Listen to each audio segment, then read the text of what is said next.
नमस्कार, स्वागत है आप सभी का एक बार फिर आपके अपने चैनल महेंद्र एक्सप्रेस न्यूज़ 24 में। इस वक्त की बड़ी खबर की शुरुआत करेंगे। बीसी सखी महिलाओं की जो आर्थिक स्थिति है, जो हालत है और जो उनकी कमीशन है, उसको लेकर एक बहुत बड़ा डेटा राजकुमार विश्वकर्मा की तरफ से पेश किया जाएगा मुख्यमंत्री योगी आदित्यनाथ के सामने।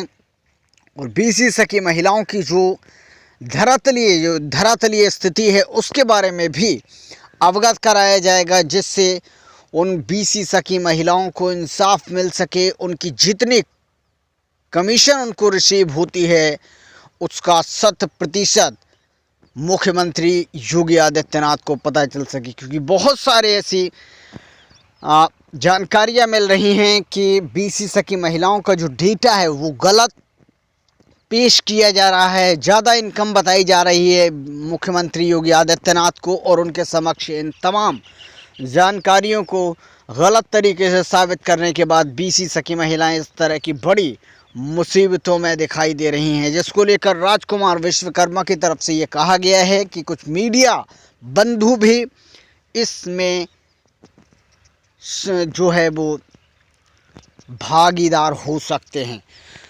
तो क्या उन्होंने आरोप लगाया है मीडिया बंधुओं पर, और क्या स्थिति बीसी सखी महिलाओं की धरातल पर है, वो आपको दिखाएंगे। क्या कुछ कहा है राजकुमार विश्वकर्मा ने, आइए आपको बताते हैं। सम्मानित मीडिया बंधुओं से हाथ जोड़कर निवेदन है कि आप लोग समाज के चौथे स्तंभ माने जाते हैं, इसलिए सत्य बातों को ही उजागर करें, और जहां पर गलत बातें हों, गलत चीज़ें हों, उनको उजागर ना करें।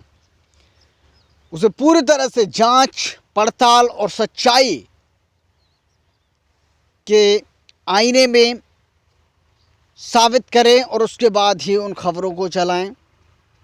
जिस तरह से बीसी बहनों की इनकम को लेकर गलत जानकारी माननीय मुख्यमंत्री जी के समक्ष पेश की जा रही है, वह बहुत ही ज़्यादा निंदनीय है। प्रदेश के इस महत्वपूर्ण पद पर बैठे हुए एक महात्मा मुख्यमंत्री को इस तरह की गलत जानकारी देकर झूठ बोलने के लिए मजबूर किया जाना एक दंडनीय अपराध भी है। इस पर माननीय मुख्यमंत्री जी को खुद जांच करवाना चाहिए, और क्या सत्य है धरातल पर ये जानने की ज़रूरत भी होनी चाहिए। हम आपको ये भी बता दें, 2021 वो दिन, वो तारीख आपको अच्छी तरह से याद होगी, जब खुद प्रधानमंत्री नरेंद्र मोदी ने बीसी सखी महिलाओं और समूह की महिलाओं को प्रयागराज के उस बड़े सम्मेलन के लिए बुलाया था, और वहाँ पर बीसी सखी महिलाओं ने खुद इस बात का प्रमाण दिया था कि जो उनकी इनकम है वो तकरीबन 1 लाख से ऊपर की इनकम भी है।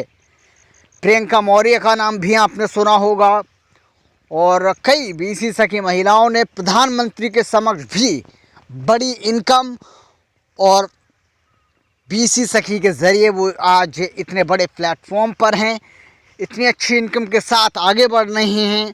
इसकी जानकारी भी आपको ज़रूर मिली होगी अगर आप वहाँ पर गई होंगी, और अगर नहीं गई होंगी तो सोशल मीडिया प्लेटफॉर्म के ज़रिए आपने उस वीडियो को देखा भी भली भांति होगा। राष्ट्रीयकृत बैंकों से भी जुड़ी हुई जो 90% बीसी सखी, उनका भी 5,000 का भी कमीशन प्राप्त नहीं कर पा रही हैं। अन्य बैंकों की जो हालत है वो और भी ज़्यादा गंभीर है, उनको 1,000 के पार भी जाना मुश्किल हो रहा है, और गलत तरीके से झूठा बयान बीसी सखियों से दर्ज करवाकर माननीय मुख्यमंत्री के पास पेश कर उन सब की कमाई 25,000 के ऊपर और 1 से सवा लाख 1.5 लाख रुपए बताई जा रहा है, जो कि गलत है। यदि सरकार सही मानती है तो बीसी बहनें मांग करती हैं कि हमारा सारा कमीशन सरकार को लेकर हमें सिर्फ 25,000 दे। हम सब जीवन भर मुख्यमंत्री की आभारी रहेंगी। यदि गलत हो तो गलत सूचना देने वालों पर, कर्मचारियों पर कार्रवाई हो। ये कहना है राजकुमार विश्वकर्मा का, स्वाभिमान संघ के एक सम्मानित पदाधिकारी हैं, उनकी तरफ से ये कहना है। और हम ये बात क्यों कह रहे हैं कि प्रयागराज में आखिर क्या कुछ हुआ था, प्रयागराज में क्यों प्रधानमंत्री के समक्ष भी बीसी सखी महिलाओं ने इस तरह से बातें कही थी कि 1 से 1.5 लाख रुपए की कमाई उनकी हो रही है और उस कमाई के ज़रिए आज वो एक बहुत बड़े लीड रोल में हैं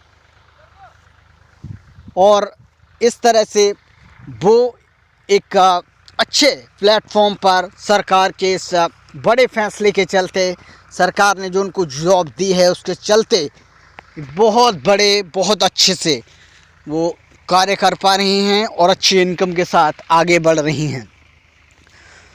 तो इसके बारे में आपकी अपनी क्या राय है, ज़रूर हमें कमेंट करें। लेकिन मीडिया बंधुओं का जहां तक जिक्र किया गया है इस पोस्ट में, तो वो पूरी तरह से उजागर भी नहीं है, पूरी तरह से सत्य भी नहीं है, क्योंकि आपने खुद उस कार्यक्रम में देखा था कि बीसी सखी ने खुद जाकर उस बड़े मंच पर प्रधानमंत्री की सराहना की, मुख्यमंत्री की सराहना की और 1 से 1.5 लाख रुपए कमाने, इनकम की उन्होंने वहाँ पर बातें भी कही थी। तो ये वीडियो पसंद आए और अपने कमेंट ज़रूर भेजिएगा। फ़िलहाल इस वीडियो में इतना ही। नमस्कार।